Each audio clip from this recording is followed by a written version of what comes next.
ஓம் நம சிவாய. அனைவருக்கும் இறையருள் வணக்கம். நம்மளுக்கு நல்ல மனசை இறைவன் கொடுத்திருக்கிறார். நல்ல மனசு உனக்கு தான் மகமாயி, நீ நினைச்சு விட்டா கெடுதல் எல்லாம் சுகமாயி. அதுமாரி நம்ம நல்ல மனசை நம்ம வச்சுக்கொண்டாலே கெடுதலெல்லாம் சுகவாசியாக மாறிவிடும். இது யாரும் புரிந்து கொள்வது கிடையாது. அதே போல் நம்ம கோயிலுக்கு செல்லும் பொழுது நம்ம நெகட்டிவை விட்டு பாசிட்டிவ் எனர்ஜிக்கு போகிவிடுவோம். ஏன்னா அந்த அம்மனை பார்த்த உடனே நம்மளுக்கு கண்கள் எல்லாம் அந்த அம்மன் மேலே இருக்கும். எவ்வளோ அழகாக இருக்கிறாங்க என்ற அந்த மனசுக்குள் நம்மளுக்கு வந்துவிடும். எந்தவித சிந்தனையும் வராது. அங்கே தூய்மைப்படுத்தி இருக்கும்பொழுது நம்மளுக்கு அங்கே தான் நம்மளுக்கு ஆனந்தத்தை அம்மன் கொடுக்கிறார். நம் மனநிலை துன்ப நிலைக்கு இல்லாமல் சந்தோஷம் கிடைக்கிறது.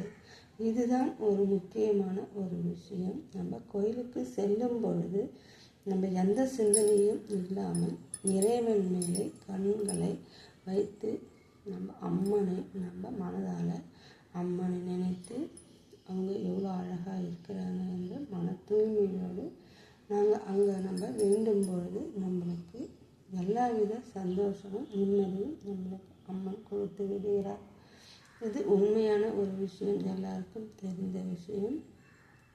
அதனால தான் கோயிலுக்கு போனால் நம்ம அமைதியாக இருக்கிறோம், நம்மளுக்கு எல்லாவித சந்தோஷமும் கிடைக்கிறது.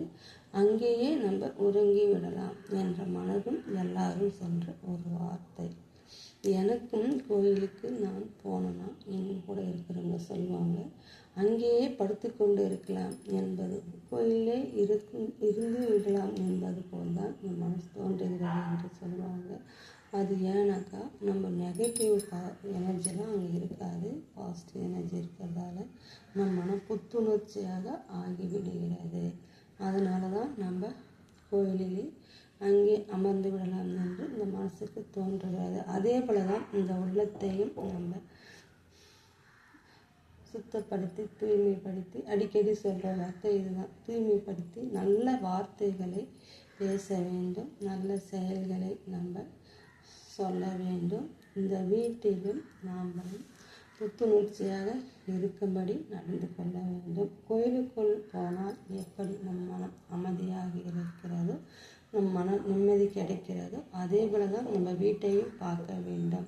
நம்ம யார் எது கஷ்டத்தை கொடுத்தாலும் நம்ம என்ன செய்ய வேண்டும், நம்மளை சொல்லவில்லை என்பது போல் இந்த மனதை வைத்து கொள்ள வேண்டும். ஏன்னா நம் மனசு தூய்மையாக இருக்கும்போது நம்மளை அது எதுவுமே நம்மளை சேராது. எல்லாமே நம்ம இறைவன் திருவடியில் கடக்கும் பொழுது நம் மனம் எந்த துன்பங்களும் நம்மளை பாதிக்காது. நம்ம நேர்வழியில் நம்ம இருக்கும் பொழுது துன்பங்கள் நம்மளை பாதிக்காது. கோயில் போல தான் நம் மனசும் இருக்கும். அதே போல் நம்ம வீட்டையும் கோயில் போல நாம் பார்த்து கொண்டாலே நம்ம எல்லாரும் நல்லறமாகும், துன்ப நிலைக்கு போக வாய்ப்பு இருக்காது. என்றைக்குமே மனசு ஆனந்தம் கிடைக்கும், மன அமைதியும் கிடைக்கும். அவங்க பேசினா பேசிட்டு போகட்டும், நம்ம என்ன அவங்க மனசுக்குள்ளே நெகட்டிவ் எனர்ஜிகள் இருக்கிறது, அதனால் அவங்க வீட்டில் பேசியிருக்கிறாங்க அப்படி தான் நம்ம எடுத்துக்கொள்ள. நம்ம பாசிட்டிவாக இருக்கும்போது நம்ம மனசுக்குள் எந்த துன்பங்களும் நம்மக்கிட்ட இருக்காது. அதனால் நம்மளுக்கு எதுவுமே நம்மளுக்கு கவலையாக தெரியாது. நம்ம துன்ப நிலையில் இருக்கும்பொழுது தான் நம்ம எல்லாவித கஷ்டங்களும் நம்மளை சேரும். அதனால் நம்ம துன்ப நிலைக்கு போகாமல் இறைவன் திருவடியை நினைத்து மனதால் நம்ம சந்தோஷமாக இருக்க முடியும், ஆனந்தமாக இருக்க முடியும். கோயில் போல நாம் அமைதியாக இல்லறத்தில் வழிநடத்தி இருக்கலாம். நம சிவாய. அனைவருக்கும் நன்றி.